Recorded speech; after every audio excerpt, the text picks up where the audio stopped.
I woke up to silence. Not the peaceful kind that usually blankets the forest after midnight, but a thick, unnatural void that pressed against the walls of my tent like it was holding its breath.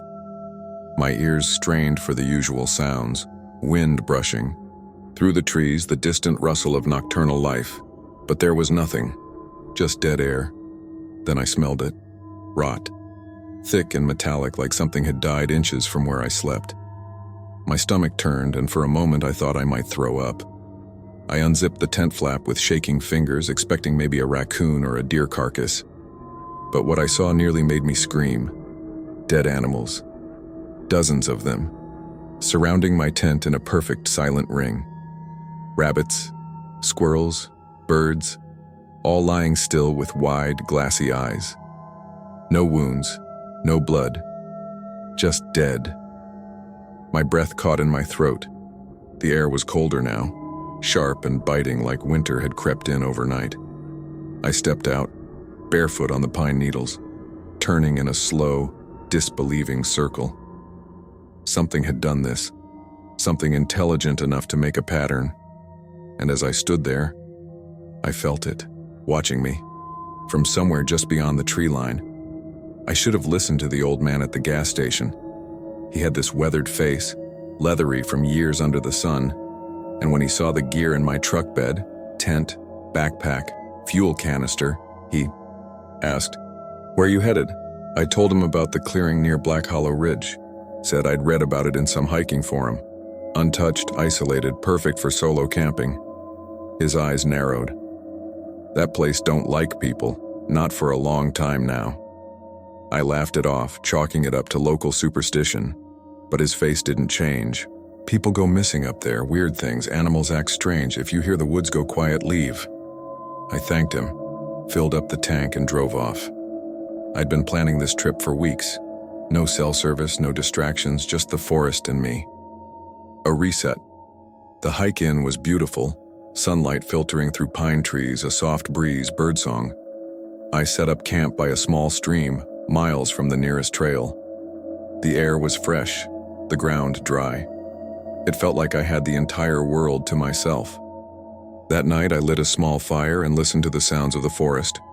Crickets chirping, frogs croaking near the water. A distant owl. Then, around midnight, I heard something odd. Footsteps. Not animal. Two-legged. Slow. Crunching leaves with an almost deliberate rhythm. I called out. Maybe a hiker lost off trail? No answer. I stood by the fire, flashlight aimed into the trees. The sound stopped. I didn't sleep much. I told myself it was probably just a deer or maybe even my imagination. But something about it felt wrong. Not threatening exactly, but curious, like it was studying me. Morning came and everything looked normal again. Birds were back, squirrels chasing each other up trees. I even found deer tracks near the stream, fresh ones. I laughed at myself for getting spooked. It's easy to let the dark mess with your head when you're alone. Still, I couldn't shake the feeling that the woods were watching. I figured I'd stay one more night, then hike out in the morning. One more night under the stars. One more night to breathe. But I didn't know what was waiting when the sun went down again. As the sun dipped below the ridge, the forest shifted. Shadows grew longer, stretched thin like claws across the ground. The temperature dropped faster than it should have. I pulled my jacket tight and stoked the fire higher than usual. Just nerves, I told myself. Just the aftertaste of last night's scare. But the woods didn't feel the same.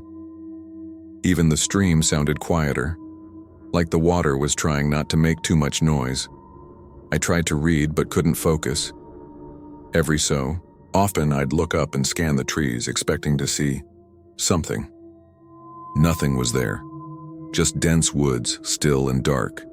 Then, sometime past 11, I heard it again. A screech, sharp, guttural, and close. Not an owl, not a fox. It was something I'd never heard in any forest, anywhere. My spine stiffened. The fire crackled like it flinched too. I stood slowly, flashlight in hand, heart thudding in my ears. I circled the perimeter of my camp. That's when I saw the tracks. They looked like deer hooves at first, but they were wrong. Too long. Too narrow and spaced in a perfect ring around the tent, like something had paced around me all night. Not once. Over and over. I followed the trail a few steps. Then it vanished. Gone. Just disappeared like it had never been there. The wind picked up, rustling the branches in that high, whispering way that makes you feel like something's speaking just beyond comprehension. I turned and caught the reflection of eyes, small, low to the ground and too close to camp. Maybe a fox. But they didn't move. They just stared until I blinked, and they were gone. I retreated to the tent and zipped it shut like that was going to protect me from whatever was out there. I laid there listening for anything, waiting for a branch to snap, for breathing, for a growl. Nothing.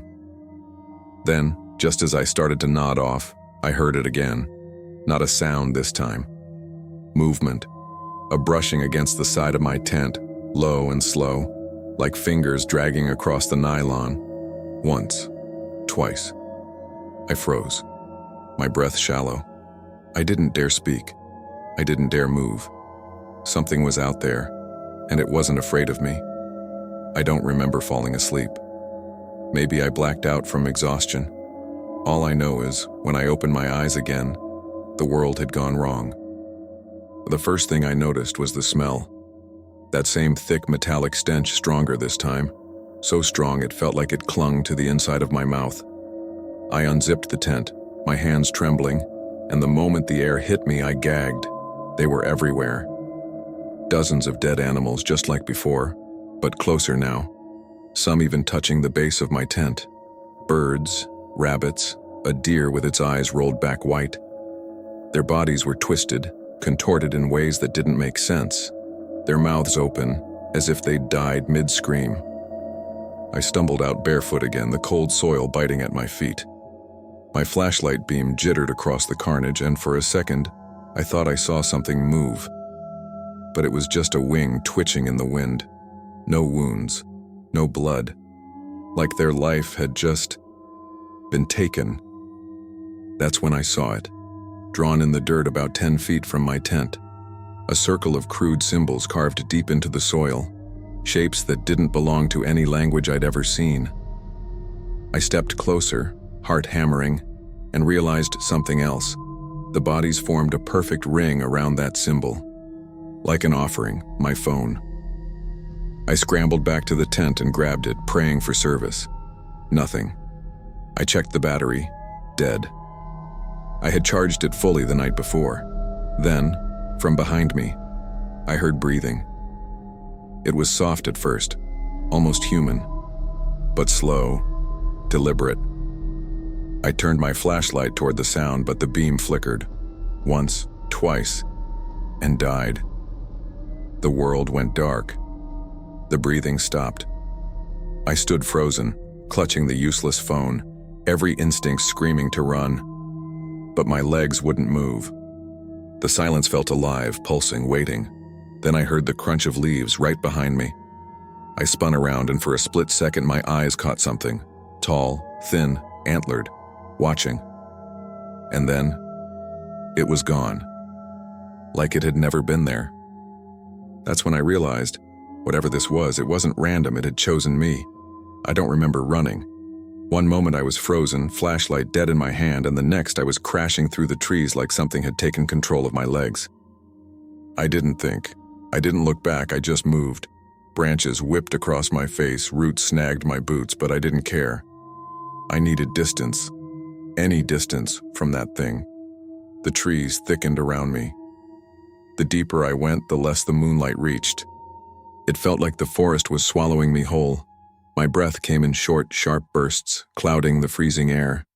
Every time I stopped, I could hear it behind me, slow footsteps, too heavy to be human. It never ran. It didn't need to. It was leading me. After what felt like hours, I saw light through the trees. My heart surged.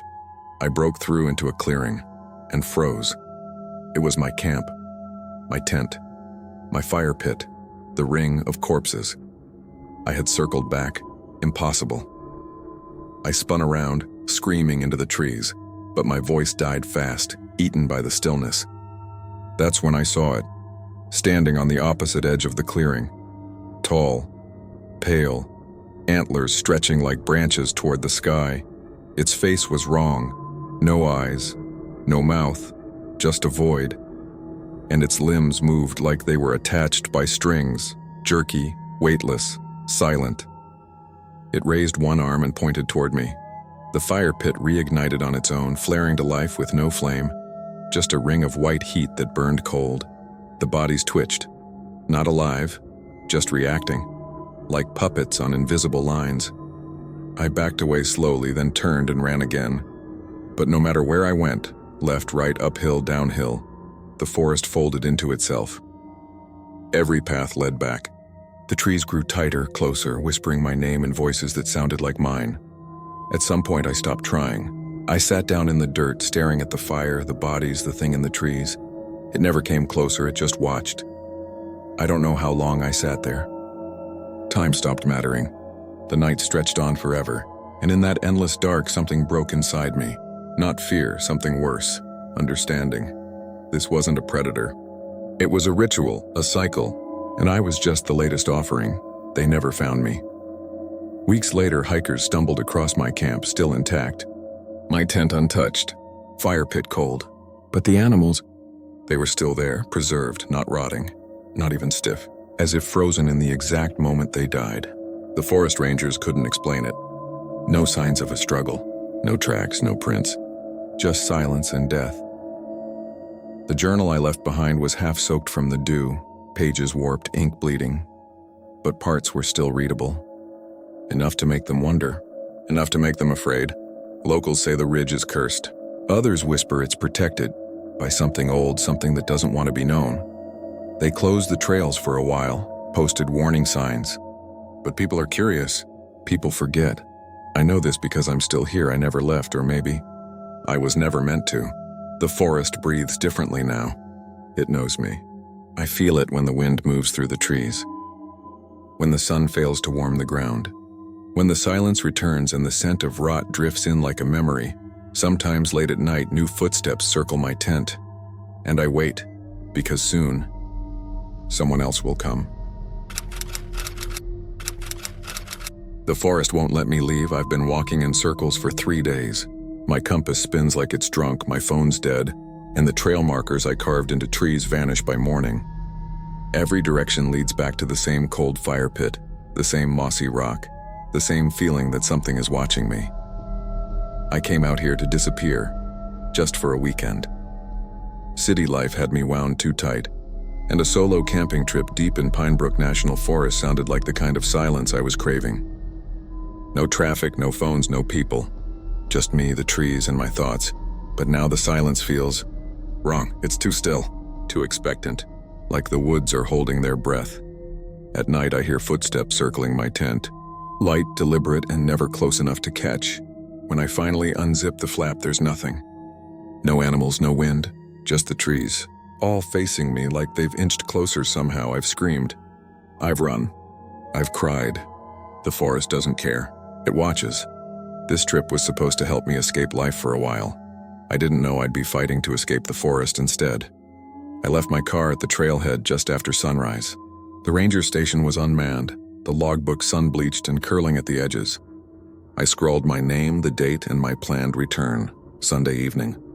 Then I strapped on my pack and started into the woods, feeling like I was shedding the weight of the world with every step.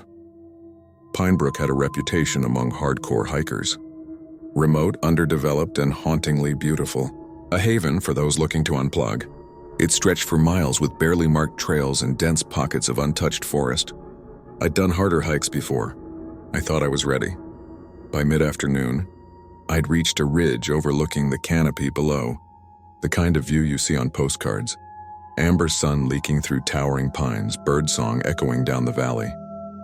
I picked a flat clearing near the edge and started setting up camp. That's when I heard footsteps, crunch, pause, crunch. I turned to see a man older, maybe late 60s, with a sun-leathered face and a walking stick made from twisted oak. He didn't smile. "You planning to stay here tonight?" he asked.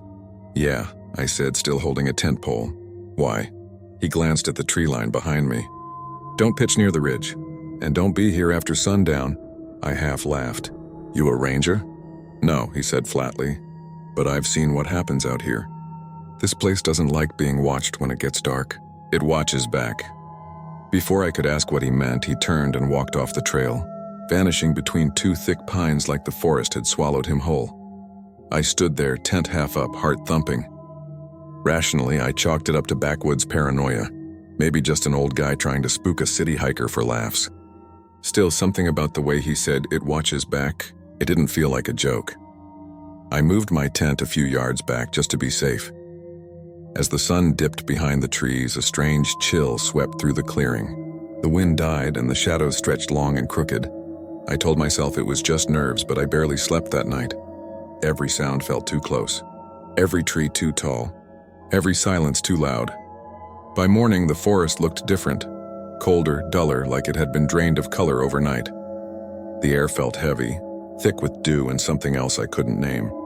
I packed up quickly, trying to shake off the unease. I told myself a hot meal and daylight hike would fix everything, except the trail was gone. I stood where the ridge should have sloped downward into the main path, but all I saw were endless trees. No footprints, no markers, no direction, just green and silence. I backtracked, or tried to. Within 20 minutes, I was standing back at my fire pit. My own boot print circled the clearing like a cruel joke. I laughed because the alternative was screaming. I pulled out my compass. It spun lazily, twitching from north to east like it couldn't make up its mind. The GPS on my phone flickered, showing nothing but static lines before the screen went black. No signal, no battery, nothing. That's when I started hearing it, the whispering. At first, I thought it was wind threading through the pines. But wind doesn't form words. It doesn't call your name in your own voice. I froze. My name echoed softly from somewhere deeper in the woods, like someone mimicking me from a distance. I shouted back, anger, fear, disbelief all tangled in my throat. Silence, then laughter. Faint, breathy, childlike, I ran. Not far, just enough to feel my chest burn, but no matter how long I pushed forward, the trees didn't change. I could have sworn I passed that same mossy stump 3 times. When I finally stopped, gasping for air, I looked around, and there it was again. My campfire ring, my tent, my footprints. The world tilted. I tore at my pack, trying to find something, anything that made sense. The old man's words came back, echoing in my skull. Don't be here after sundown. I stayed busy the rest of the day, building a bigger fire, rationing food, telling myself it would make a good story when I got home. But when the sun began to dip, the same dread settled in my chest. As darkness fell, the whispering came back. Closer this time, and this time it didn't sound human. The third night broke me. I woke to the sound of breathing outside my tent. Slow, deliberate, human. Every inhale matched mine, like something was mocking my rhythm. I held my breath and it stopped. The silence that followed was so thick I could hear my pulse. Then, just above my head, the fabric of the tent pressed inward like fingers tracing my outline from the outside. I froze. The air reeked of wet pine and something metallic like rust or blood. When I finally dared to unzip the flap, the clearing was empty, but the forest wasn't still. Shadows rippled between the trees even though the fire was nearly out. They weren't moving with the wind, they were moving against it. I tried to light the fire again, but my hands were trembling too hard. The matches broke one after another. I whispered to myself that I'd make it until sunrise, that I'd walk straight until I hit a road. I'd be fine. I'd be fine. But sunrise never came. The sky lightened for a moment, gray, ghostly, and then bled back into darkness. Time didn't move right. My watch said 7 a.m., then blinked to 2:13 a.m. again. My hunger faded into nausea. My mouth was dry no matter how much I drank. The forest felt alive, breathing, shifting, tightening around me. Then came the voices. At first I thought they were people. A woman calling for help, a child crying, a man whispering prayers. But when I shouted back, they stopped mid-word, like they'd been waiting for me to respond. And then my mother's voice, calm, pleading, distant. Come home, sweetheart, please. I knew it wasn't her. She died years ago, still. I followed. Branches clawed at my arms as I stumbled toward the sound. The whispers turned to screams, my own voice now echoing ahead of me. I tripped over something buried beneath the leaves. When I brushed the dirt away, I saw it. A tree carved with strange symbols and dozens of names. My name was the newest one, fresh, still damp with sap. That's when I realized this place didn't just trap people, it remembered them. I don't know how many days passed after that. The forest took time from me, just like it took direction and sound and logic. My voice was raw from screaming. My legs ached from walking nowhere. I stopped trying to eat. Even the ration bars tasted like soil. I gave up on routes, on patterns, on maps scratched into the dirt. Every attempt at control unraveled into madness. Then I saw smoke, a thin wisp curling above the treetops, maybe half a mile ahead. My legs moved before my brain could catch up.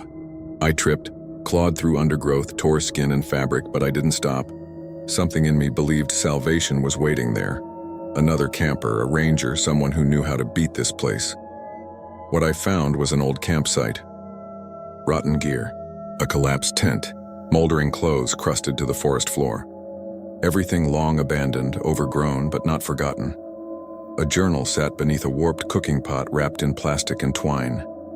The first page was stained but legible. Day 5. Still trapped. Still no exit. Don't trust the voices. Don't follow the trail twice. The entries grew more frenzied, paranoid. He stopped naming dates. Time had slipped for him too. One page repeated the same line, scratched over and over until it tore through. The forest chooses. The forest chooses. The forest chooses. The last entry was dated 15 years ago. His name was Daniel. And the deeper I read, the more I realized he'd camped at the same ridge. He'd met someone too. A man with a carved walking stick. A warning ignored. Near the fire pit, I found bones. Scattered, small, not fresh. Daniel hadn't made it out. The sun began to set again, and I felt it. That shift. Like the woods were rolling their shoulders, stretching, preparing for the hunt. I grabbed the journal, packed what I could, and lit the last of my fire starters. That night, I didn't sleep. I stared into the flames and whispered into the darkness like Daniel had. I begged. I bargained. I stopped resisting. And just before dawn, or what passed for dawn, I spoke to the forest like it was a living thing. I know you're watching. What do you want? The trees answered, by going still. When I opened my eyes, light filtered through the canopy. Real light. Warm, golden, unforgiving. I blinked against it, unsure if I was dead or dreaming. The fire had burned down to ash. My pack was still beside me. The journal, gone, but the trees, they were still. Normal. Uncurious. I stood on shaking legs and walked. I didn't run. I didn't shout. I just moved forward, breathing slow, never looking back. After 20 minutes, the trail appeared like it had never vanished. Then the logbook. Then my car, dusted in pine needles. I drove without thinking, gripping the wheel like it might dissolve in my hands. I didn't stop until I hit the nearest town, where a gas station cashier looked at me like I'd crawled out of a grave. I asked the date. Only 2 days had passed. I should feel lucky. I should feel free. But I don't sleep anymore. Not really. At night I dream of the trees, closer than before, whispering my name again. And every morning there's dirt on the floorboards of my apartment. Pine needles on the windowsill. Something followed me out, and I think, the forest is still watching. They say the woods don't remember you, but I swear, this place did. I came out here to disconnect. No service, no noise, just me and the trees. A remote patch of forest I'd found on an old hiking forum. One campsite. No ranger station. No other bookings on the log. That's exactly what I wanted. Solitude. I parked, hiked a mile in, and by early evening I had my tent pitched, fire going, coffee in hand. It was quiet. Too quiet. That's when I saw it. Half buried beneath pine needles near a dead log. A leather-bound journal. No name, just the letter E carved into the spine. I shouldn't have opened it. But curiosity always wins. The first few pages were filled with neat, careful handwriting. Campfire recipes, dates, sketches of trees. But as I flipped toward the back, something stopped me cold. The last entry, it read, "He sits near the fire, red jacket zipped to the neck. Steam rises from his tin cup as night falls around him. He doesn't know I'm watching." I dropped the journal, like it burned me because I was wearing a red jacket, and I was sipping coffee by the fire, stared at the journal like it might bite. Wind rustled the branches above me. and for a second I was hyper-aware of how deep I was out here. No cell signal, no other campsites for miles, just the sounds of insects, the cracking fire, and my heartbeat pounding in my ears. Still, I couldn't leave it alone. I picked the journal back up, careful this time, like it was some kind of artifact. I flipped back a few pages trying to find context. The entries started slow, normal. Day 1, weather cool, site easy to find, fish not biting.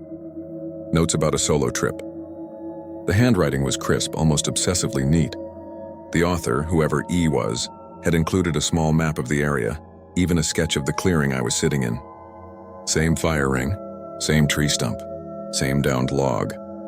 Then the tone changed. By day 3, E had written, "Heard snapping branches last night. Thought it was deer until I saw a shape, watching me between the trees. Didn't sleep." I paused, looked up, stared into the wall of trees around me. No movement, I kept reading. The next entry was worse. "The footsteps circled my tent at 3:12 a.m. I stayed frozen. It didn't try to get in. Not yet." I forced a laugh, but it came out wrong. Too high, too sharp. This had to be a prank. Maybe a geocache stunt left behind for people to find and freak out over. But I couldn't shake the feeling. The words didn't feel like fiction. They felt too raw, too immediate. I stood and walked the perimeter of my campsite, journal in hand. And that's when I saw them, footprints, a second set, fresh, not mine. I crouched down. The prints were bigger than mine, wider. Deep heel imprints like whoever made them was heavy. They led in a lazy circle around my tent, then stopped at the edge of the firelight, like someone had stood just far enough to watch, but not be seen. I swallowed hard. I didn't want to believe it, but it was getting harder not to, because every detail in that journal was beginning to match my reality, and something told me the worst part hadn't even started yet. I didn't sleep that night. Every time I closed my eyes, I saw those prints, saw the way they stopped, like whoever it was just stood there, watching, listening. I kept the journal beside me in the tent, zipped up tight, flashlight on. Around 2:30 a.m. I heard it, a knock.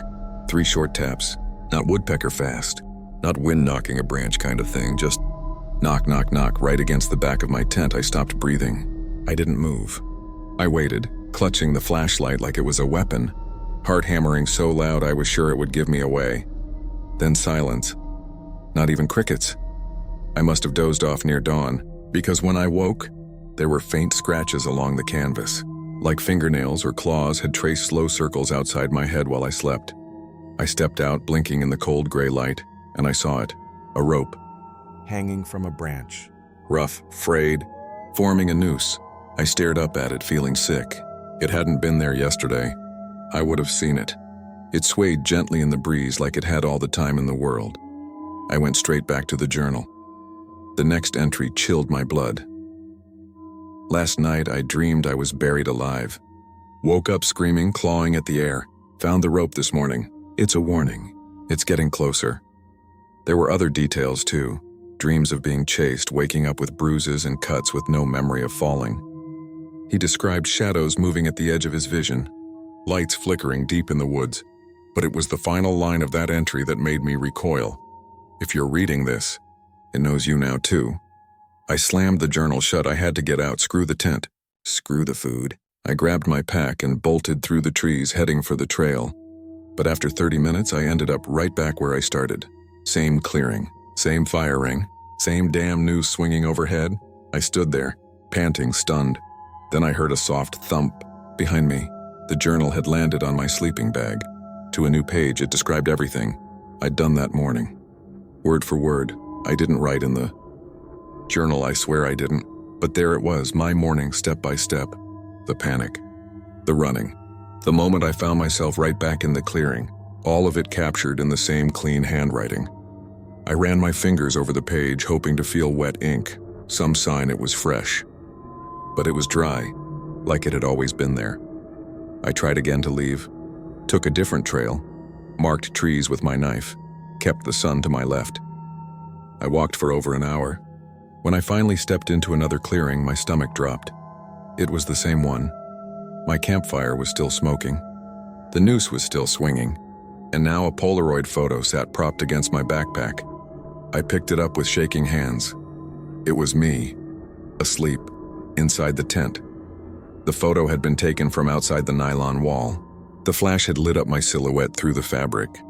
My face was turned toward the camera, like I'd felt whoever was out there. I collapsed by the fire, head in my hands. This couldn't be happening. This had to be a hallucination, a breakdown. Maybe I'd eaten something bad. Maybe this was some kind of long, lucid nightmare. Then I glanced at the journal again. Another entry had appeared. He thinks it's a dream. He doesn't realize it's already begun.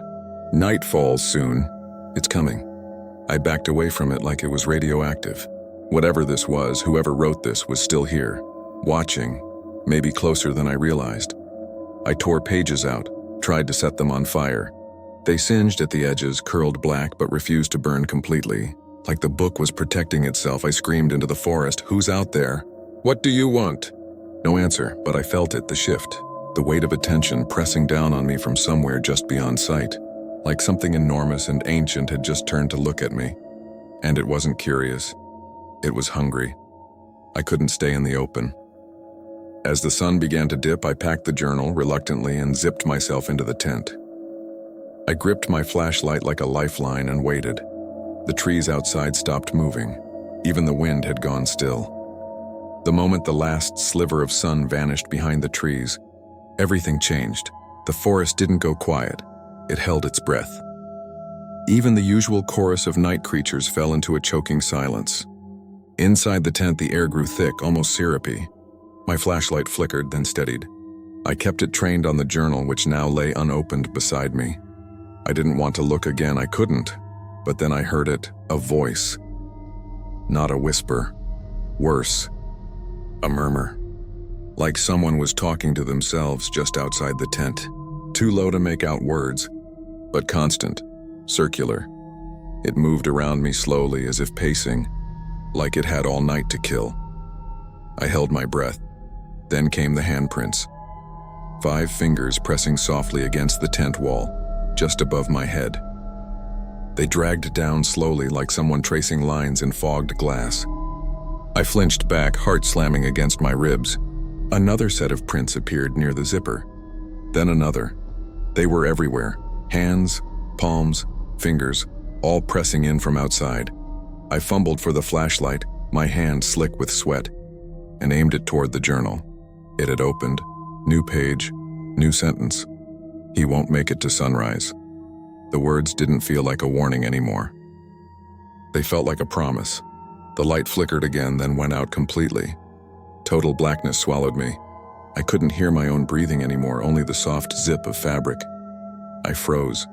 The zipper. It was moving. I reached out blindly, trying to stop it, trying to press it closed with my bare hands, but it kept sliding. Inch by inch, smooth, deliberate. Not yanked, not forced, invited, then it stopped. Silence again, I screamed. A wild, broken sound that tore my throat raw. I shoved myself backward, scrambling, the tent collapsing under me. I burst out the other side and stumbled into the dark woods. No flashlight. No bearings.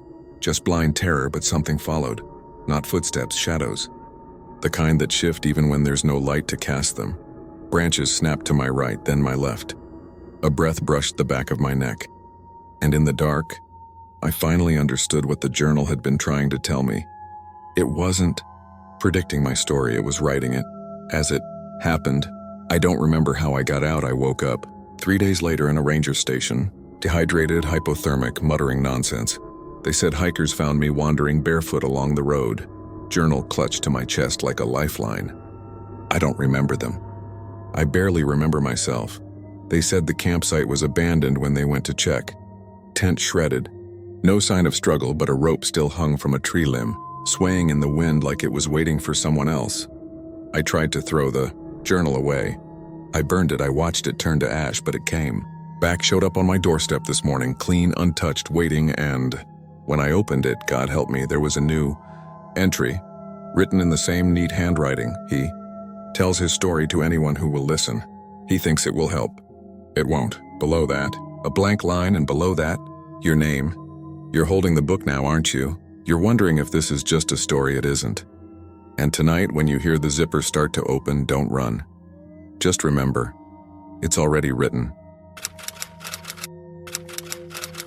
I woke up choking on my own breath. The air inside the tent was stifling, thick like I'd been buried alive. I reached for the zipper, still groggy, thinking I'd just overheated in my sleeping bag. But the zipper didn't move. I yanked harder. Nothing. My heart stuttered. I turned on my headlamp and weak batteries flickering light and leaned closer. That's when I saw it. The zipper had been pulled all the way down, then tied shut. From the outside. At first I told myself it must have snagged on something. A root maybe? But no, the cord was wound tight in a deliberate knot, looped again and again. I tried to untie it, my fingers fumbling in the dark, but it was cinched too tight. I couldn't breathe. Then I heard it, crunch. A slow step just beyond the tent, then another, and then whispering. Low, scratchy, and wrong, like someone trying to mimic a voice they didn't know how to use. I didn't scream. I didn't even move. I just sat there, heart pounding, and knew someone had been watching me sleep. And now, wait, they didn't want me to leave. The day had started out like any other solo hike. I've been backpacking for years. I know the rules, I know the risks. But something about that weekend felt different from the moment I left the trailhead. The woods were too quiet. Not the peaceful kind of quiet either. No birds, no rustling critters, not even the wind threading through the trees. Just this flat stillness, like the forest was holding its breath. I'd found a spot online. Not an official campsite, just a clearing someone had marked on an old forum post. Said it was perfect for people who wanted complete solitude. That's exactly what I thought I needed. About 5 miles in, I passed this massive oak with symbols carved into it, deep grooves that looked vaguely human, almost like stick figures but twisted. A few were upside down with lines running through their heads. I stared at them too long probably, but then kept moving. Figured they were just weird old trail markers. The path narrowed as I went deeper. I started noticing more trees with carvings, some fresher than others. Eventually I came across a fire pit. At first glance it looked normal. Ash burnt logs, but then I kicked the logs aside and saw what was underneath. Bones, small ones, charred black, piled deliberately, not scattered like animal remains. Some still had bits of sinew clinging to them. I stood there frozen. My brain tried to rationalize it. Hunters maybe, or someone cooking rabbit. But something inside me, deep and cold, told me to turn around. I didn't. I set up camp maybe 50 yards away. Told myself it was all in my head. Just overthinking it. The sun was going down and I didn't want to hike back in the dark. Besides, I'd done this plenty of times before. I had my gear. I had my knife. I'd be fine. As I pitched my tent, I remember catching sight of my reflection in the blade while cutting paracord. My face looked pale, tense, not like me, but I shook it off. Just nerves, right? It wasn't until later, much later, that I realized that fire pit wasn't abandoned. Someone had used it recently and they hadn't gone far. By the time night fell, the forest had swallowed all sound. No crickets, no owls, just a crushing silence that made every breath feel like a scream. I tried to light a fire, but the kindling wouldn't catch. It smoked and fizzled like it was damp even though I'd packed it dry. I kept trying, hands trembling more than I'd admit, until I gave up and settled into the tent with just my lantern and a granola bar. That's when the unease settled in for real. You know that feeling when someone's watching you? Like a weight pressing down on your chest even when you're alone? That's what it was like, but constant, unblinking. I tried to read a paperback I brought, but the words slid off the page. My eyes kept darting to the mesh window in the tent. Every time the wind rustled, and if it even was the wind, I flinched. Around midnight, I finally drifted off, but I didn't stay asleep long. Somewhere around 1 a.m., I woke up to a faint crunch outside the tent. Leaves, footsteps, slow, deliberate ones. I froze. I listened. My ears strained so hard it felt like they'd detach from my head. Another step, then a pause, then another. I reached for my flashlight and clicked it on, keeping it low. No shadows, no movement through the tent wall. But the sounds had stopped. I held my breath. For a few minutes there was nothing. Then, just when I thought it might have been an animal or my imagination, something touched the side of the tent. It wasn't a brush or a stumble. It was a drag, like fingers slowly tracing down the nylon wall. My skin went ice cold. I sat there too scared to move. I wanted to unzip the door and look out, but something told me not to. I don't know why.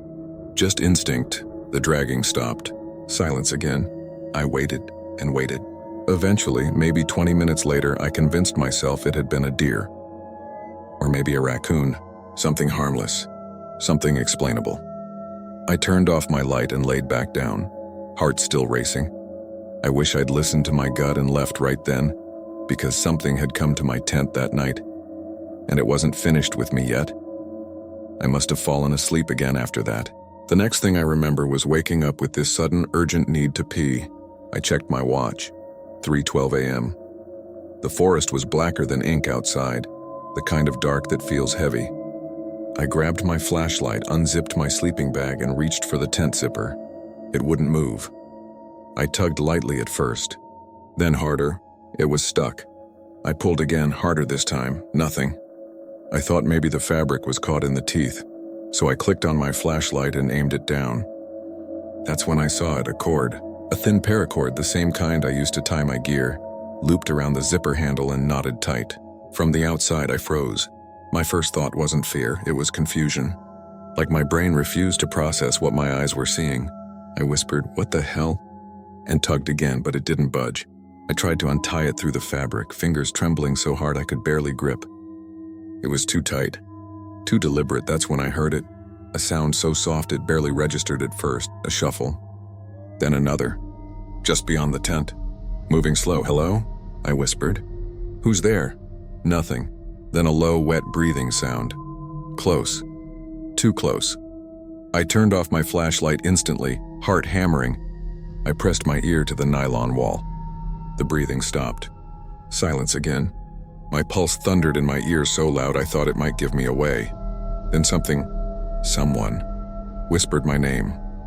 Not loud. Not angry. Just soft like a secret. Drawn out. Almost mocking. The voice was wrong. Like someone trying to imitate a human tone and missing by just enough to make it unbearable. I pressed my hand against my mouth to keep from screaming. Every nerve in my body was screaming to move. To do something, but I couldn't. I stayed there, frozen, listening to the faint sound of footsteps circling my tent. Slow. Careful. Testing the ground. When they stopped right at the front, I knew whoever was out there could see my shadow, and they were waiting. For me to make a sound, I snapped. Something primal took over, not logic, not thought, just raw panic. I started screaming. Loud, hoarse, unfiltered terror pouring out of me. I clawed at the tent walls, kicked at the seams, shoved my shoulder into the fabric until the whole structure shook. The whispering stopped. That was worse than the sound itself. I reached for my backpack in the dark, yanked out the tiny folding knife I kept clipped inside, and started hacking at the corner of the tent. The blade was dull, the nylon tougher than I thought. My hand slipped, slicing my knuckles open, but I didn't stop. I couldn't stop. Then whip, a thin line opened down the side of the tent, but I hadn't cut it. It was coming from the outside. A blade, jagged and curved, began slicing a slow, deliberate line down the fabric. Inches from my face, not fast, not violent, controlled. Like whoever was doing it wanted me to watch. I screamed again and kicked at the wall with everything I had. The tent folded inward, but the slice kept going. I stabbed blindly through the tear, not caring what I hit. Just needing an opening, I burst out barefoot, tripping into the dirt, and ran. The flashlight bounced in my hand, shadows spinning in every direction. I didn't care where I went, I just ran. Branches slapped my face, rocks tore my feet open, but I didn't stop. Behind me I heard movement. Not crashing, not yelling, just quiet, steady pursuit. Footsteps keeping pace. Never too close, never too far. Like they knew exactly how much fear to feed me. I stumbled downhill and crashed into a creek. Ice-cold water soaked my legs. I slipped, slammed my knee on a rock, but I kept going. Up the other side, lungs screaming until I saw it. A light, faint, yellow, flickering. A cabin? A ranger station? I didn't care. I ran toward it like salvation. The door opened before I even knocked. An older man stood there, face pale, rifle in hand. "Get inside," he said. Now, I collapsed over the threshold. Behind me, nothing. No footsteps. No figure. Just the dark, yawning woods and the sound of a zipper, slowly dragging shut somewhere out there in the trees. They never found the tent. Not a scrap of nylon. Not my pack. Not even my boot prints. I told the ranger everything, rambling and shaking like a lunatic. He listened, stone-faced, then poured me a cup of coffee with hands that trembled more than mine. He didn't ask questions. Just said, "You're not the first." I stayed in the station until sunrise. When he drove me back to the trailhead, the forest looked normal again. Birds chirping, breeze rustling leaves. Like it hadn't tried to swallow me whole just hours before. I never went back. I sold all my camping gear a week later. Haven't stepped foot in the woods since. Can't even sleep in a tent at music festivals. But that's not what haunts me the most, it's the knot. Someone tied it tight, not to kill me. If they wanted that, they'd have slashed the tent wide open. No, they wanted me trapped, helpless. They wanted me to hear them. To know they were there, watching. Sometimes when I'm half asleep, I swear I still hear it. That low whisper dragging my name out like a secret. And once, just once, I woke up to find my bedroom window zipped shut. I never believed in time breaking. I thought clocks ticked forward and stars drifted in their slow, ancient paths no matter where you stood on Earth. That was before I camped in the forest near Morrow Peak, where the trees grow too straight and the nights stretch too long. Before I noticed the stars didn't move. At first I thought it was a trick of the atmosphere. A cloudless sky so clear it looked painted on. But after 6 hours by the fire, not a single constellation had shifted. Not the Big Dipper, not Orion, not even the satellites. Everything above me stayed perfectly, disturbingly still.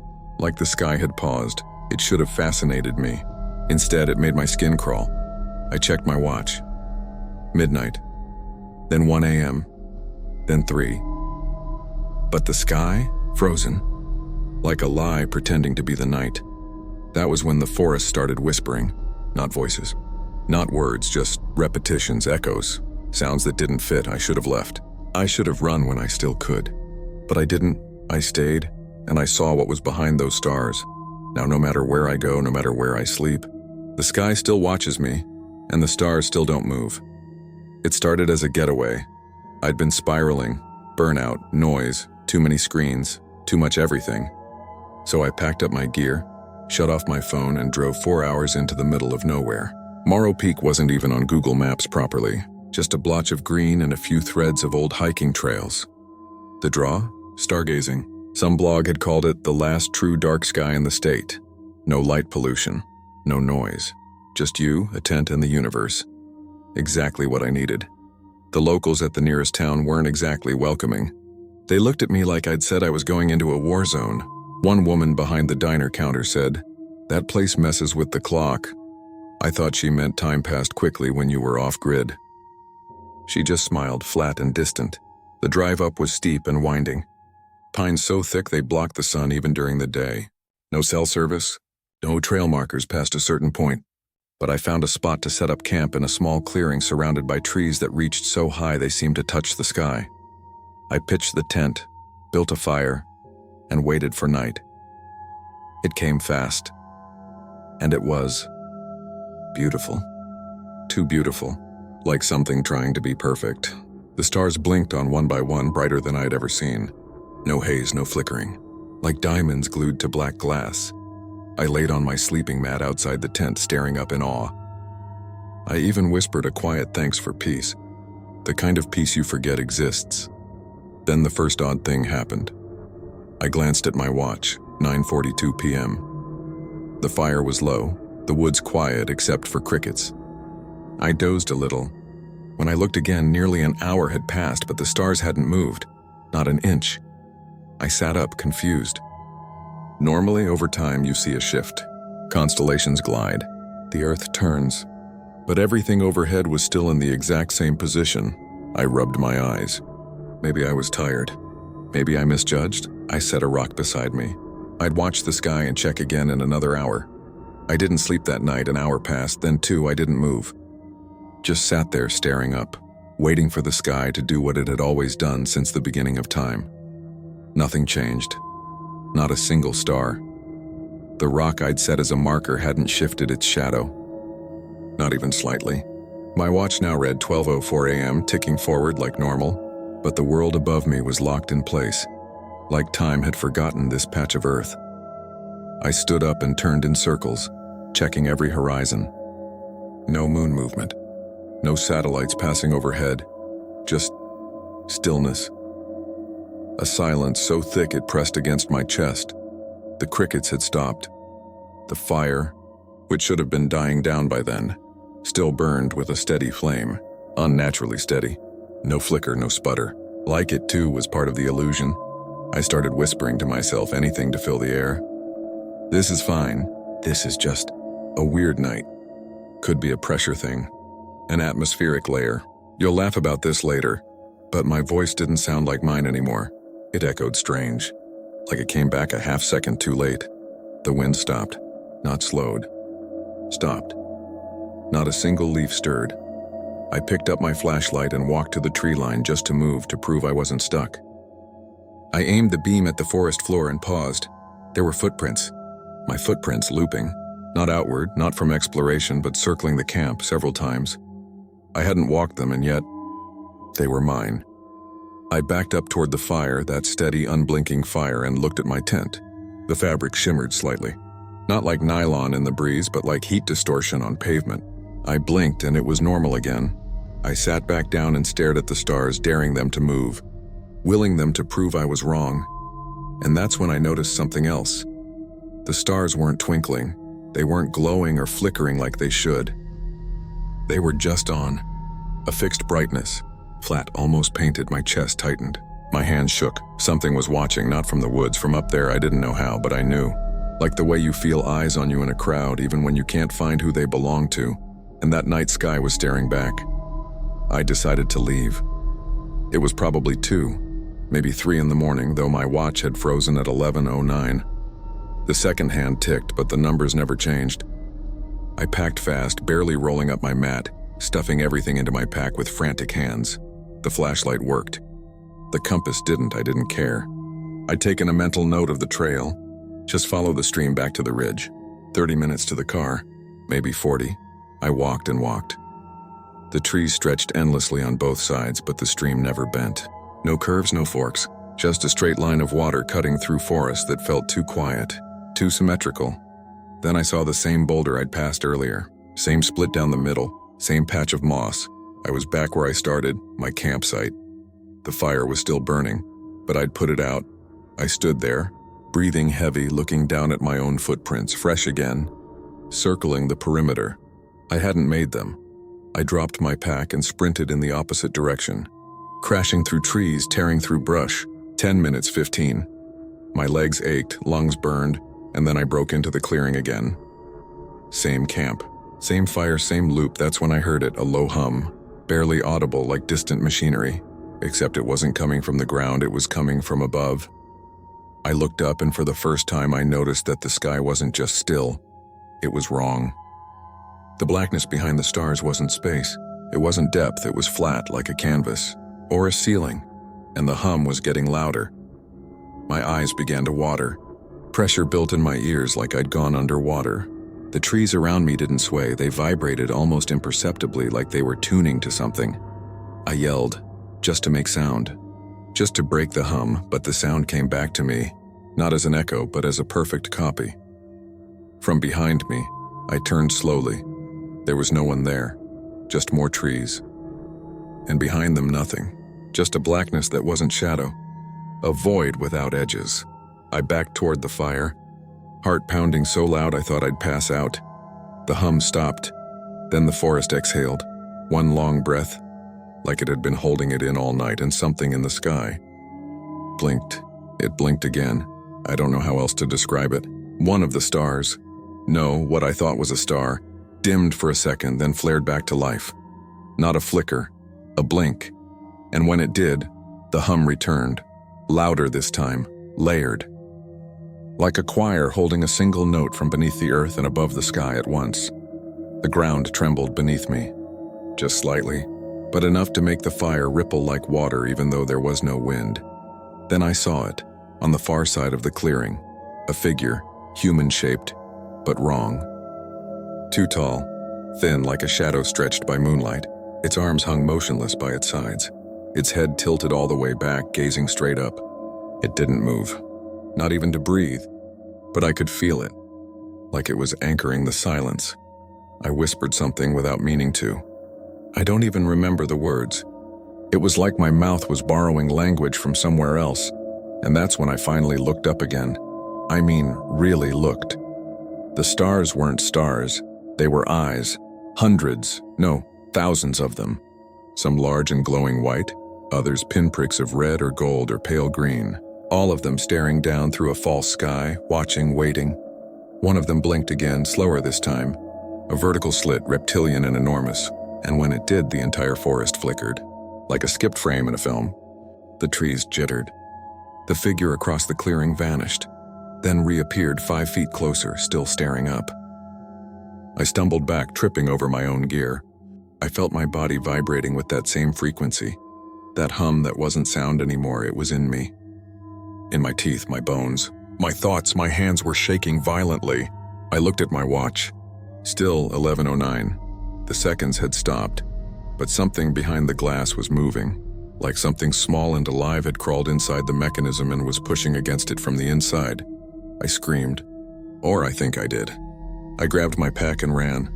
Not to escape, because I knew I couldn't, but because I had to try.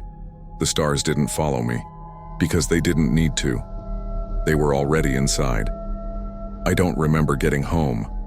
One moment I was in that clearing, running toward nothing, and the next I was on my apartment floor, face pressed against cold tile, every window shut tight.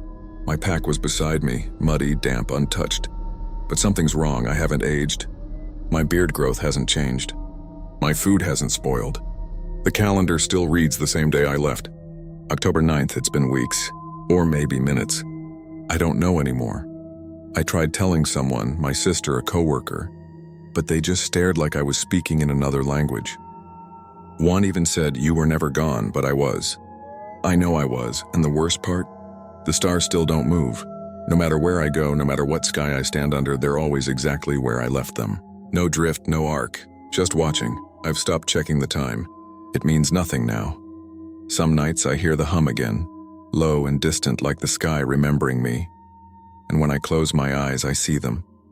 The eyes blazing through that false sky, waiting for me to look up just once more. I didn't come out here looking for ghosts.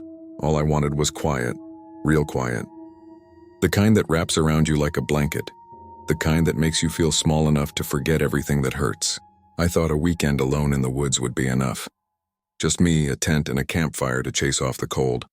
But last night, something changed. It started like any other fire, orange, steady, comforting. I stared into the flames like I always do, letting my mind drift. Then a spark snapped just above the wood and froze midair, hanging, pulsing like a heartbeat. And inside that split-second burst of light, I saw her, Jessica, my best friend. Dead 6 months now, she didn't move, didn't blink, just stared at me from the fire with that soft smile I remembered from her funeral photo. It lasted a second, maybe less. Then it was gone and the fire crackled like nothing happened. I didn't sleep. Couldn't. Every time I closed my eyes, I saw her again. And now, as I sit here watching the flames dance again, I'm starting to understand something awful. This fire doesn't just burn wood. It remembers. It wasn't supposed to be like this. I planned the trip after Jessica's funeral, booked the time off, dusted off my old gear, marked a secluded spot deep in the state forest. No cell signal, no people, just space. Time to think, time to feel. Maybe even time to stop feeling for a while. The first day went like I hoped. The hike was grueling in a way that made me forget everything else. My shoulders ached from the pack, sweat soaked through my shirt, and by the time I reached the clearing by the lake, all I could think about was pitching the tent and resting. The world was quiet, too quiet. The kind of silence that makes you feel like the last person on earth. I didn't mind. I welcomed it. I built a small fire with kindling and pine wood, watched it catch, then cooked a quick meal. As night crept in, the shadows pulled long across the trees, but I wasn't scared. Not yet. I sat there poking the fire with a stick, thinking about the last time Jessica and I camped together. How she laughed at everything. How she sang horribly loud when she thought I wasn't recording her. I didn't even feel the tear roll down my cheek until the fire snapped loud. like a branch cracking in a silent room. That's when it happened. A single spark popped up from the flames, and it didn't fall. It just hung there right above the fire, suspended, vibrating with light. I leaned in, confused, and inside that flicker, I saw her. Jessica's face clear as day. Not distorted or imagined, not smoke, not a trick. Her whole face still and lit from beneath, like she was looking up at me from under the surface of a frozen lake. Her eyes didn't blink. Her mouth didn't move. Just that same funeral smile, gentle, wrong. Then the spark burst and she vanished. I stared at the fire for a long time after that, waiting for it to happen again. It didn't, but the air had changed, thicker, heavier, like the forest had leaned in closer. I didn't sleep that night. I just sat by the fire, waiting for the next face. By morning, I'd convinced myself it wasn't real. Grief does strange things. I'd read that somewhere. The mind, exhausted and lonely, can conjure whatever it needs to cope. Maybe I dozed off without realizing. Maybe it was a dream. That's what I told myself as I sipped cold instant coffee and avoided looking directly at the ashes. But even as I packed up to explore the nearby ridge, I kept glancing at the fire ring. Something about the stones felt off. One of them had a blackened handprint on it. I hadn't noticed it before. I told myself it was soot, that I'd touched it while feeding the fire. But I knew better. That evening, I built another fire. I didn't want to. I almost didn't. But the cold was biting and the sun had already dipped behind the hills. The shadows moved faster now, like they were trying to catch me off guard. I lit the match, breathed deep, and let the flames take shape. This time, it was my grandmother. Not from when she was old and fading in a hospital bed, but young, vibrant, maybe 30. Her eyes locked on mine through the sparks and her lips moved. I couldn't hear the words, but I knew it was her. I knew that look. I had seen it once when I was 7, after I nearly drowned in her backyard pool. That same mix of panic and love. That face appeared in the fire and held for several seconds before vanishing into the smoke. I didn't blink once. After that, things changed. I started to smell something like burnt fabric even when I was away from the fire. My pack shifted positions when I left it alone. Once I came back to find it open, my lighter sitting dead center on my sleeping bag. I stopped sleeping altogether. When I closed my eyes, I didn't dream. I remembered.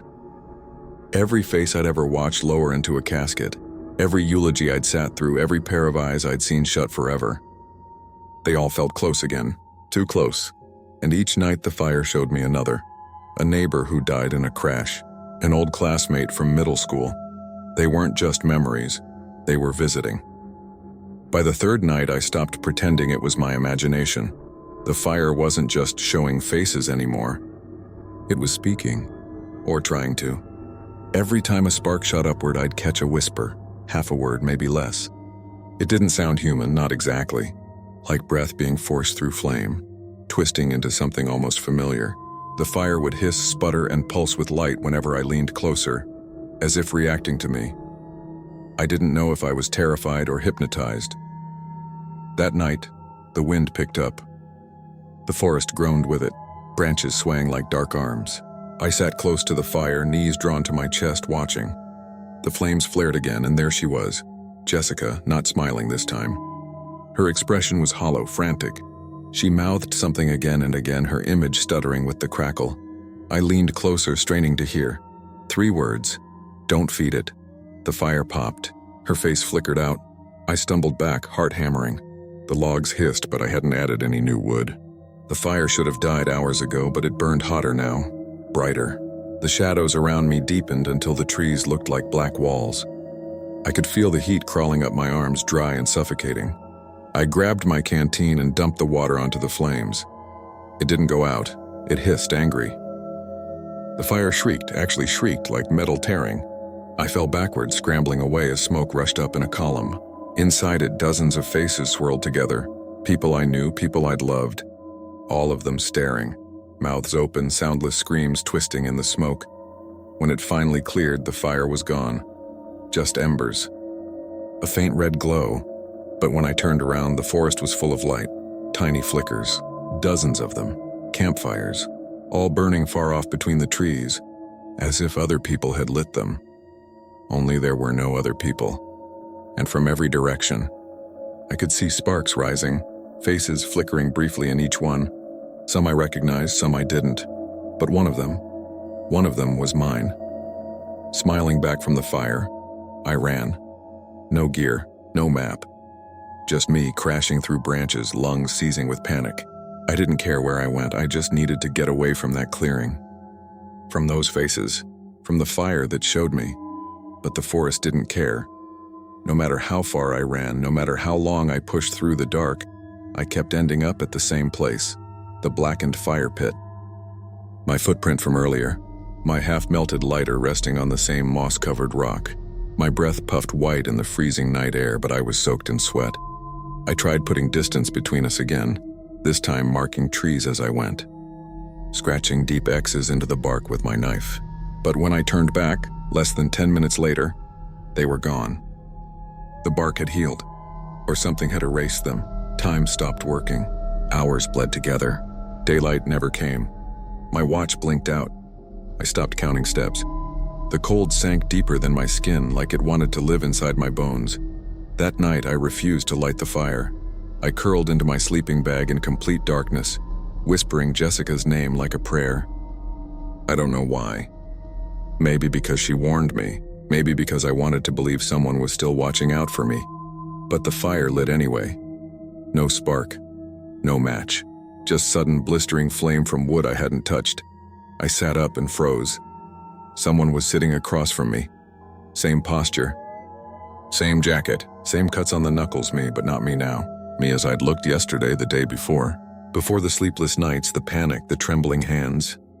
I just sat there, staring into the flames with a calm that felt ancient. And behind him, the woods were filled with faces, all of them watching, barely visible between the trunks. Flickers in the darkness, sparks on branches, eyes inside bark. I tried to speak, but my voice cracked like burned leaves. The other me finally looked up and smiled. Not kind, not cruel, just knowing.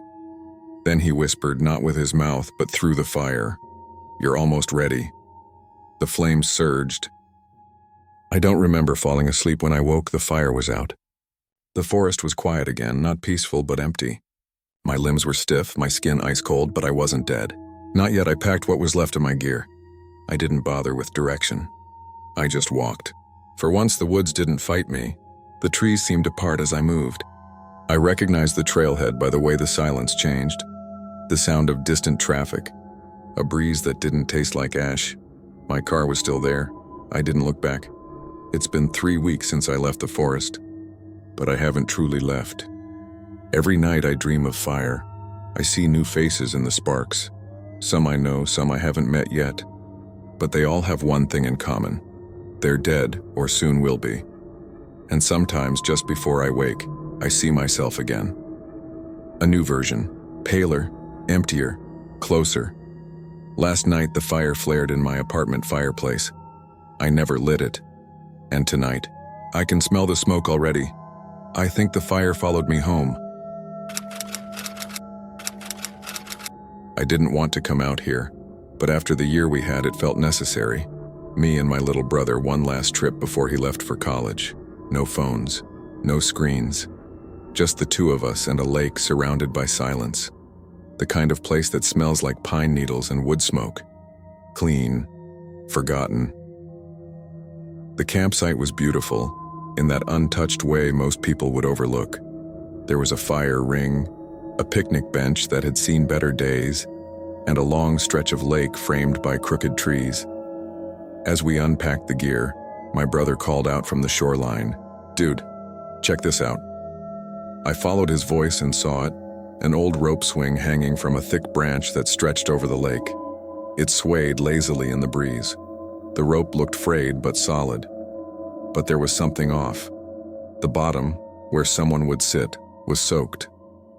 Not with water, it was dark, red fresh. I touched it, sticky, warm. My brother laughed it off, said it was probably from someone fishing, maybe gutting something on the dock. But as I looked across the still surface of that lake, I swear I felt someone watching us. That night, the forest felt different. We made a small fire, roasted marshmallows, tried to pretend everything was normal. My brother kept cracking jokes, talking about college, trying to fill the silence. But every time I looked out at the lake, that swing was still there, swaying just slightly, even though the air was dead still. Eventually, we turned in. I couldn't sleep. I kept thinking about that blood, the way it hadn't dried, the way it felt warm. I told myself it was animal blood, that someone had used the swing as a place to clean a fish. But deep down, that didn't make sense. Around 2 a.m., I woke up to a sound. Creaking. Not like branches, not like footsteps. It was rhythmic, familiar, swinging. I unzipped the tent just enough to peek out. My breath caught in my throat. The swing was moving. Fast. Back and forth. Back and forth. And on it, there was someone. A shape. Small, pale legs, long hair whipping behind them. They soared into the air over the lake, and then vanished. Mid-swing. Gone. I scrambled out, heart pounding. My brother was already standing by the shore, frozen. His face pale. "You saw that too?" he whispered. We stood in silence for what felt like forever. The swing had gone still. "Maybe it was a dream," I said, knowing it wasn't. We backed away from the lake, returned to the tent, and didn't speak. At dawn, I stepped outside, hoping daylight would erase the fear, but instead it confirmed it. There were wet footprints, bare, small, leading from the water's edge to our tent. I followed them with my eyes. They stopped just a foot from where my head had been sleeping, then turned around and disappeared back into the lake. My brother stepped out behind me, still half asleep. "What are you looking at?" I didn't answer, because in that moment, I realized something else, something worse. The rope swing was higher up on the branch than it had been yesterday, like someone taller or stronger had tied it again. We drove to the ranger station that morning. It was about 5 miles down a dirt road that looked barely used. My brother kept his earbuds in the whole ride, staring out the window like he was trying to shake off the night before. I didn't say much either. I didn't want to scare him, but I couldn't get those footprints out of my head. They were too small to belong to either of us. The ranger looked older than the trees, sunburnt skin and tired eyes. When I told him where we were camping, his expression shifted, like he'd heard it before. "You're up near Hollow Bend?" he asked. "Yeah," I said, "by the lake." He nodded slowly, chewing on the inside of his cheek. "You should pack up. Leave before dark." That caught me off guard. "Why?" He sighed. "That lake's got history. Kids used to swim there a long time ago. One of them didn't come back. Rope snapped mid-swing. They found her caught in the reeds 3 days later. Since then, folks say the swing reappears, sometimes with blood on it, always fresh." I laughed it off, but he didn't smile. "Some things don't stay buried out there," he muttered. We drove back in silence. My brother finally took out his earbuds. "What did he say?" "Nothing," I lied. By late afternoon, he was quieter than usual, staring out at the lake again. When I called his name, he didn't answer right away. His voice was distant when he finally did. "She was trying to swing again," he said softly. I turned. "What?" "The girl. She said she just wanted to finish her swing." I froze. "Who said that?" He blinked like he'd just woken up. I don't know. Maybe I dreamed it. But that night, I woke to the sound of his voice. He was outside the tent, standing by the water, whispering. I rushed out and grabbed him by the shoulders. His skin was ice cold, his eyes unfocused. He pointed toward the lake. "She's out there," he murmured. The rope swing swayed gently in the dark, and beneath it, I swear I saw something break the surface. A pale hand, reaching up, dripping red into the water. I didn't sleep again. I sat by the fire until the coals turned gray, watching my brother like he might vanish the second I blinked. He was back in the tent, curled under the sleeping bag, breathing slow. But every now and then, he mumbled. Just one word, swing. At sunrise, I searched the lakeshore for any trace of what I'd seen. The hand, the blood, anything. But the water was calm, the surface like glass. That's when I found it, buried near the tree where the swing hung. A notebook, water-damaged, moldy. I peeled it open. The pages inside were smeared and torn, but I could still read some of the writing. It belonged to a boy named Travis. The first entry was dated over a decade ago. He'd come camping with his parents. Same lake, same swing, same weird noises at night, but the later entries were different. She talks to me now, from under the water. She says she's lonely, that she needs someone to stay. The swing is hers. She wants me to join her. She says if I let go mid-air, I'll see her. The last page was soaked in something dark. No date, just 3 words. She pulled me. I stumbled back, heart hammering, and rushed to tell my brother. But when I reached the tent, he was gone, sleeping bag empty, boots missing. I ran down to the lake. The swing was moving. Not gently, wildly, like someone had just launched off it. I screamed his name, circling the shore, slipping on rocks, yelling until my throat bled. Then I saw them. His shoes, placed neatly under the swing, side by side, facing the water. I dove in. The cold hit me like a wall, but I kept going, arms slicing through the murk. I dove deep, eyes stinging, reaching for anything, his arm, his jacket, anything. But there was nothing, just silence. When I came up for air, the lake was still.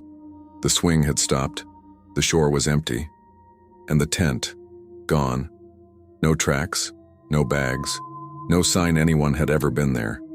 Just me and the lake, and the old rope swinging slowly above my head. I didn't know how long I stood there. Could have been minutes, could have been hours. My body shook from cold and panic, but I couldn't move. My brother was gone, and somehow, everything else had gone with him. I called his name until my voice broke. I searched the woods, desperate to hear his footsteps, a laugh, anything. But the trail we hiked in on had vanished. I turned in circles trying to find it, but every direction looked the same: trees, moss, silence. Eventually, I found myself back at the lake. The swing wasn't swaying anymore. It hung perfectly still, as if waiting. I wanted to leave. God, I wanted to run. But something kept me rooted there. Like if I left now, it would all vanish forever. My brother included. I sat on the ground, watching the rope, shaking, numb. That's when I noticed something tucked between the roots of the swing tree. Another page from the notebook. New, clean. The handwriting was mine. He doesn't believe it yet. But he's next. She needs 2. I dropped it like it was poison.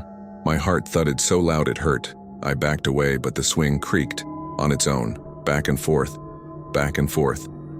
Then I saw it, beneath the surface of the lake.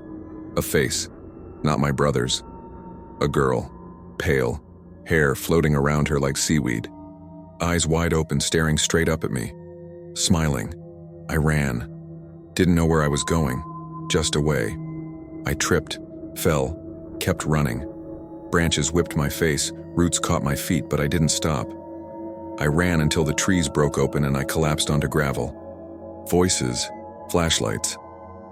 Someone lifted me. A ranger. I couldn't speak, couldn't explain. They kept asking where my brother was. I just kept shaking my head. When they brought me back to the lake the next day, the swing was gone. No shoes, no notebook, no footprints, just water, still, silent. They found nothing, but I knew what I saw. And I knew I wasn't supposed to survive. I think she let me go for a reason, because now, she wants me to bring someone back. They never found him. Search teams combed the woods for weeks, drones, dogs, nothing. Eventually, they called it a tragic accident. Maybe he wandered off, got lost, drowned. But I know better. I see the swing in my dreams now, every night, always swaying, always waiting. And I hear her voice, soft like water lapping the shore. One more, just one more. They released me after a few weeks of observation. Said trauma does strange things to the mind. Gave me pills, told me to rest. But I don't sleep anymore. Because last night I went back. Not physically, not yet. But in my dream, the rope was back, hanging from the same branch soaked in red. And standing beneath it was my brother. He looked at me and smiled. This morning, I checked the hiking forums. There's a new post about that lake. A couple planning to camp there next weekend. I saved the location. I'm not proud of what I'm thinking. But I can't take the whispers anymore, the pull. The promise that maybe, just maybe, if she gets what she wants, she'll give him back. So if you ever find a swing above a lake, and it's wet with something that isn't water, run, don't look back. I woke up to silence, but not the peaceful kind. It was the kind of silence that has a pulse. That feels like something's listening. My eyes snapped open in the pitch dark, and for a second I didn't know what had pulled me from sleep.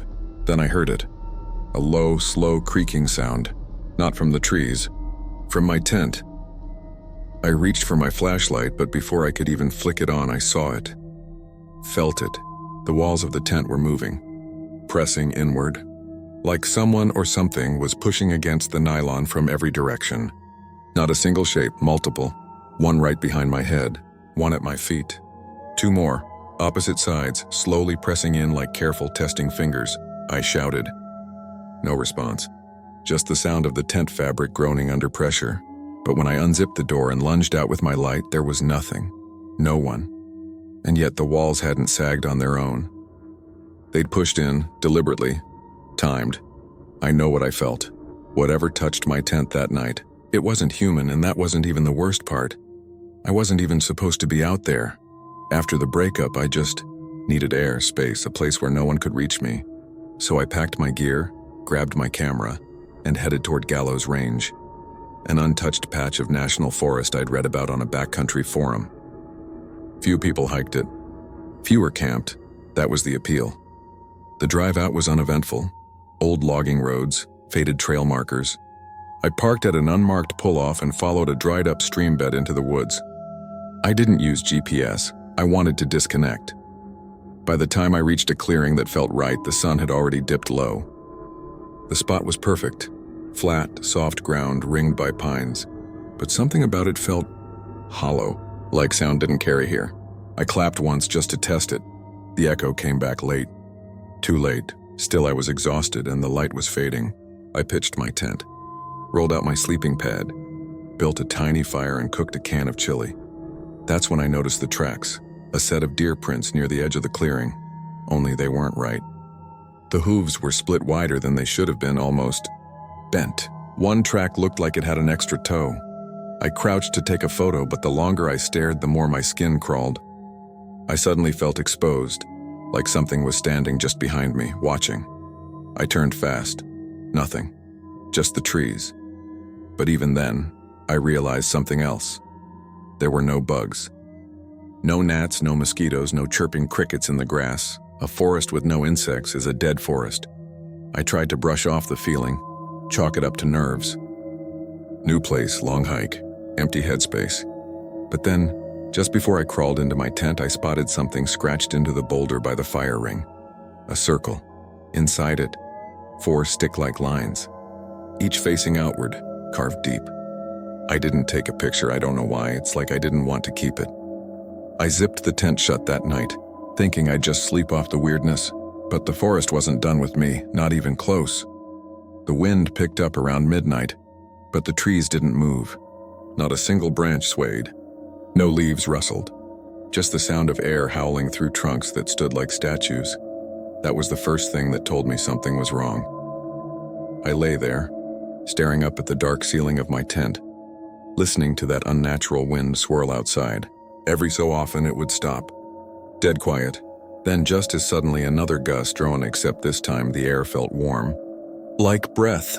I unzipped the mesh window and peeked out with my flashlight. The beam cut through the clearing, landed on the boulder, then swept over the fire pit. That's when I saw the shadow. It moved fast, not walking, not running, just slipping behind one of the trees at the edge of camp. I swung the light toward it, but there was nothing. I stared for a long time. I told myself it could have been my eyes playing tricks. Maybe the wind. Maybe the firelight flickering through the fabric had warped things, but then I heard the thumping. Soft at first, then louder, like footsteps, heavy ones, pacing in a wide circle around the tent. Not coming closer, just circling. My mouth went dry.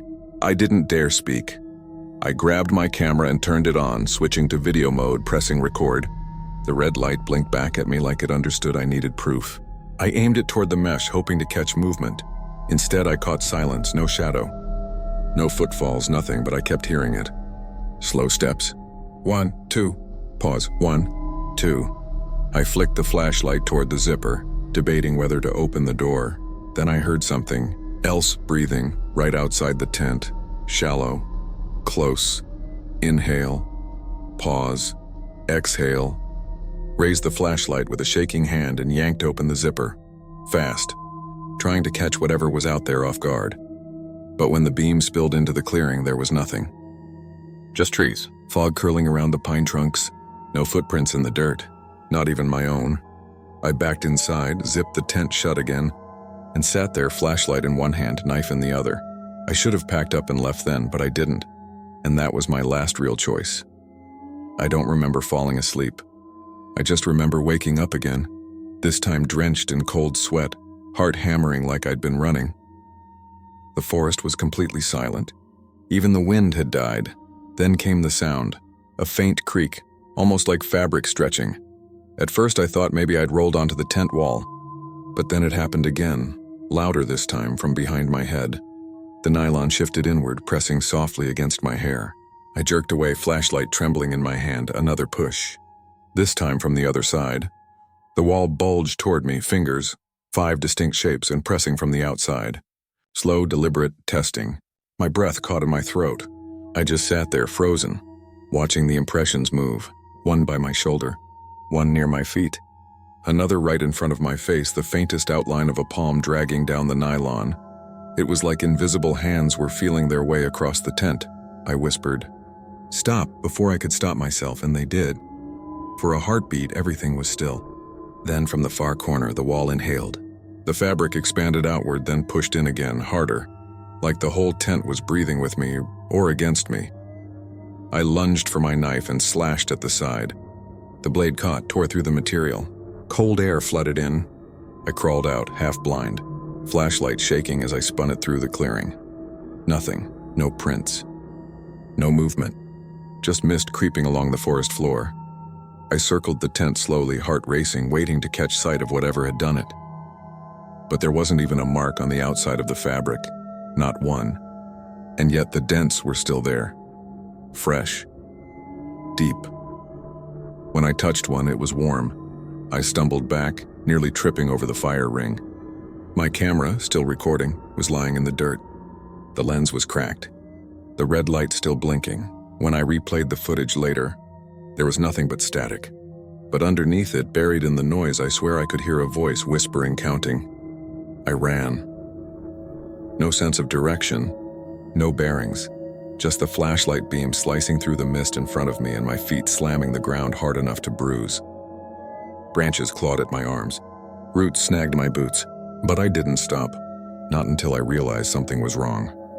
I'd passed that same twisted tree before, same snapped limb, same patch of moss shaped like a crude handprint. I was looping.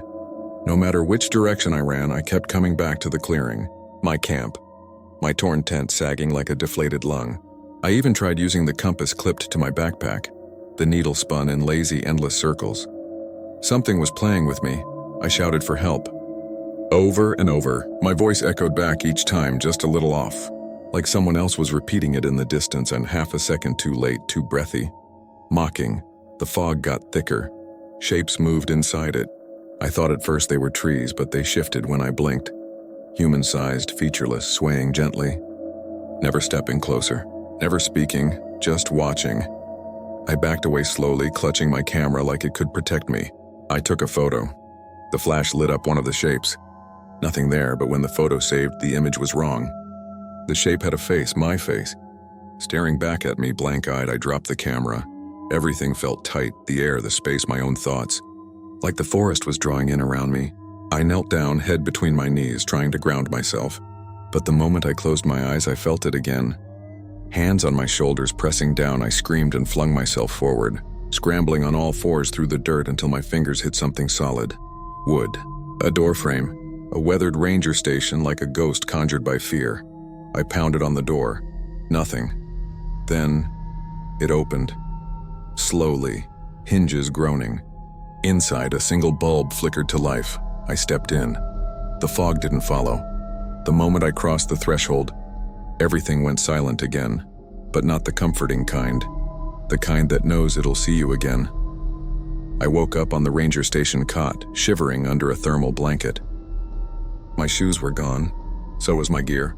Just me, the clothes on my back and dirt under my nails. The ranger found me curled in the corner, still clutching my broken camera. He told me I was the only registered camper in that quadrant. Said the station had been abandoned for years. He'd only come by to check fire risk levels. I don't remember what I said, just that I kept repeating the same words. They were inside the tent, not around it. Not outside, inside. He drove me to the nearest hospital. I didn't sleep for days. When I finally reviewed the memory card from the camera, every file was corrupted. Every image washed in gray like the forest had erased itself. I never camped again. I sold my gear, left the forums, changed my number.